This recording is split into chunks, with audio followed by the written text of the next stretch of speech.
నరదిష్టి తొలగించుకోవాలంటే ఏం చేయాలి? సముద్ర జలం, సాంబ్రాణికి ఆ శక్తి ఉందా? నరదిష్టిని చాలా మంది నమ్ముతారు. కొంతమంది తేలిగ్గా కొట్టి పారేస్తారు. దీన్ని పక్కన పెడితే నరదిష్టి తగిలితే ఎన్నో రకాలుగా చెడు జరుగుతుందని, ఆర్థిక ఆరోగ్య సమస్యలకు దారితీస్తుందని ఎంతో మంది విశ్వసిస్తారు. అసలు నరదిష్టి అంటే ఏంటి? దీని బారిన పడకుండా ఉండాలంటే ఏం చేయాలి? దీనికి సంబంధించిన ఆసక్తికర విషయాలను ఇప్పుడు చూద్దాం. నరదిష్టికి రాళ్ళు కూడా పగులుతాయని అంటారు. నరదిష్టి కారణంగా వ్యక్తి ఆరోగ్యపరంగా లేదా ఆర్థిక పరంగా ఇలా ఎన్నో రకాల సమస్యలు ఎదుర్కోవాల్సి వస్తుందని చెబుతారు. మరి మనల్ని అంత ఇబ్బంది పెట్టే నరదిష్టిని పోగొట్టుకోవడం ఎలా? అంటే దీనిని చాలా విధాలుగా తొలగించుకోవచ్చని జ్యోతిష్య నిపుణులు అంటున్నారు. సముద్ర జలాలకు నరదిష్టిని పోగొట్టే శక్తి ఉందని పండితులు చెబుతున్నారు. శుక్రవారం కానీ శనివారం కానీ సముద్ర తీరానికి వెళ్ళి ఆ జలాలను బాటిల్లో తెచ్చి వ్యాపార స్థలంలో కానీ ఇంటి పరిసరాల్లో కానీ చల్లితే నరదిష్టి పోతుందని గట్టిగా చెబుతున్నారు. అలాగే నరదిష్టిని పోగొట్టుకునేందుకు మరో మార్గం కూడా ఉంది. రోజు కాస్త ఉప్పు కళ్ళను మనం స్నానం చేసే నీటిలో కలుపుకొని స్నానం చేస్తే మంచి ఫలితం ఉంటుందట. అలాగే నరదిష్టిని పోగొట్టుకునేందుకు సాంబ్రాణి కూడా మంచి మార్గమట. అమావాస్య లేదా పౌర్ణమి, అష్టమి, నవమి తిథిల్లో సాయంకాలం పూట ఇంట్లో లేదా వ్యాపార స్థలంలో సాంబ్రాణితో ధూపం వేస్తే నరదిష్టి తొలగిపోతుందట.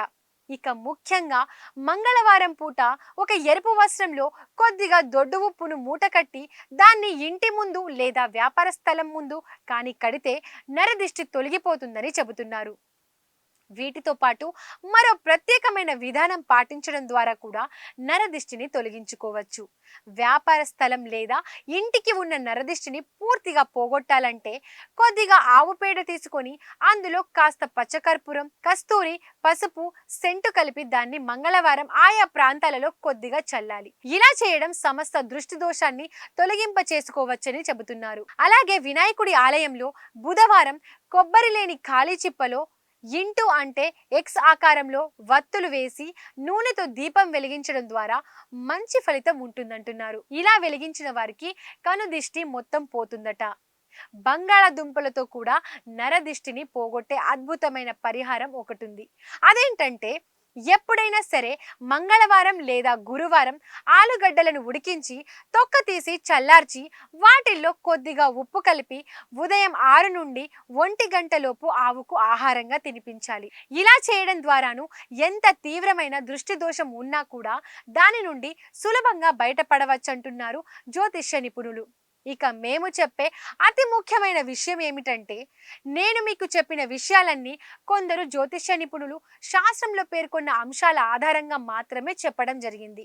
అంతేకాని వీటిలో ఎలాంటి శాస్త్రీయ ఆధారాలు లేవనే విషయాన్ని జైత్ర ఎంటర్టైన్మెంట్స్ వీక్షకులు గమనించాలని కోరుతున్నాం. దీన్ని ఎంతవరకు విశ్వసించాలి అనేది పూర్తిగా మీ వ్యక్తిగత విషయం. నమస్కారం. సర్వే జన సుఖినో భవంతు.